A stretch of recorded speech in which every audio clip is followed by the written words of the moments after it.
ইলিশ সহ অন্যান্য মাছের প্রজনন রক্ষায় নদীতে জাল ফেলায় নিষেধাজ্ঞা শেষ হলেও এখনো বহাল রয়েছে সাগরে।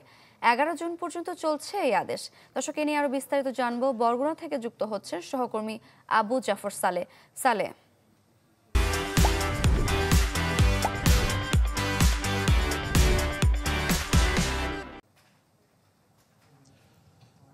সারিকা, সামুদ্রিক মাছের সুষ্ঠু প্রজনন এবং উৎপাদন, সংরক্ষণ এবং অর্থাৎ টেকসই যে মৎস্য আহরণের যে লক্ষ্যে যে 58 দিনের যে আহ, নিষেধাজ্ঞা চলছে, অর্থাৎ সমুদ্রে সব ধরনের মাছ শিকারে যে এই নিষেধাজ্ঞাটি চলছে, এটি অন্যান্য বছরের মতো এবছরও চলছে।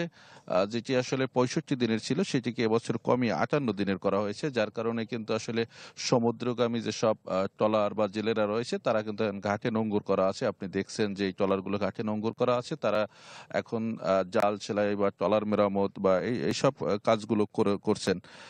তো আসলে যেটি হচ্ছে যে এই যে নিষেধাজ্ঞাকালীন সময়ে যে জেলেদের আসলে খাদ্য সহায়তা কিন্তু দেওয়ার কথা, এবং যেটি হচ্ছে যে 78 কেজি করে চাল খাদ্য সহায়তা দেওয়ার কথা, সেটি কিন্তু এখন পর্যন্ত জেলেরা এই খাদ্য সহায়তা পাননি, যার কারণে কিন্তু তারা আসলে তাদের যে এই যে নিষেধাজ্ঞাকালীন সময়ে যে তাদের পরিবার পরিজন নিয়ে তাদের যে আসলে সংসার পরিচালনা, এই জায়গাটিতে কিন্তু আসলে অনেকটা কষ্ট হচ্ছে, এবং যেটি তারা আমাদেরকে জানিয়েছেন।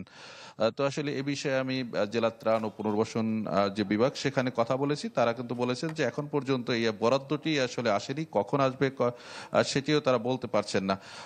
আর একটি বিষয় রয়েছে যে আসলে এই যে সরকারের যে নিষেধাজ্ঞা, সেই নিষেধাজ্ঞা অমান্য করে এবং যে প্রশাসনের এবং কোস্টগার্ডের চোখ ফাঁকি দিয়ে কিছু অসাধু জেলেরা কিন্তু আসলে সেই সমুদ্রে যারা মাছ শিকার করছে এমন একটি অভিযোগও রয়েছে। সেক্ষেত্রে আসলে প্রশাসন এবং কোস্টগার্ডের যে নজরদারি, সেটিও দাবি করছেন যারা প্রকৃত যারা জেলে রয়েছেন বা যারা নিষেধাজ্ঞাকালীন সময়ে যারা মাছ শিকার করছেন না।